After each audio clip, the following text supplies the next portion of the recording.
সুচিত্রা সেন কেবল একটি নাম নয়, বরং বাঙালির আবেগ, আভিজাত্য এবং রহস্যের এক সংমিশ্রণ। পাবনার মধ্যবিত্ত পরিবারের রমা থেকে কলকাতার রূপালী পর্দার মহানায়িকা হয়ে ওঠার গল্পটি একাধারে বিপ্লব এবং বিস্ময়ের।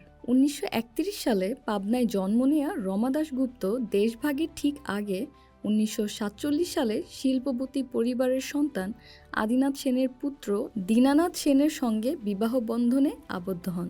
তৎকালীন সময়ে বিবাহিত নারীদের অভিনয়ে আসা ছিল অকল্পনীয়, কিন্তু সুচিত্রা সেন ছিলেন ব্যতিক্রম। বিয়ের কথা গোপন না করেই তিনি 1935 সালে 74.5 সিনেমার মাধ্যমে পর্দায় আবির্ভূত হন। একজন বিবাহিত নারী এবং মা হয়েও দর্শকদের হৃদয়ে যে রোমান্টিক হাহাকার তৈরি করা সম্ভব তা তিনি প্রমাণ করেছিলেন। সেখানেই তিনি অনন্য। সুচিত্রা সেনের ক্ষেত্রে সৌন্দর্য ও প্রতিভা ছিল পরিপূরক। তার বাঁকা হাসি, তার তীক্ষ্ণ চাউনি পুরুষ হৃদয়ে কম্পন ধরাতো ঠিকই, কিন্তু তার অভিনয়ের গভীরতা ছিল অনবদ্য।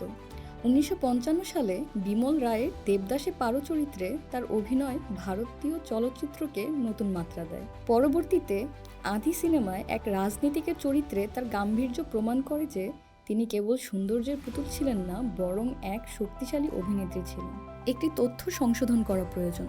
সুচিত্রা সেন মস্কো আন্তর্জাতিক চলচ্চিত্র উৎসবে সেরা অভিনেত্রীর পুরস্কার পান 1963 সালে। তিনি ছিলেন প্রথম ভারতীয় অভিনেত্রী যিনি কোনো আন্তর্জাতিক চলচ্চিত্র উৎসবে এই সম্মান অর্জন করেন। এটি ছিল বাংলা চলচ্চিত্রের জন্য এক ঐতিহাসিক মুহূর্ত, যা তাকে বিশ্ব দরবারে প্রতিষ্ঠিত করে। 1978 সালে প্রণয় পাশা চলচ্চিত্রের ব্যর্থতার পর তিনি হঠাৎই অন্তরালে চলে যান।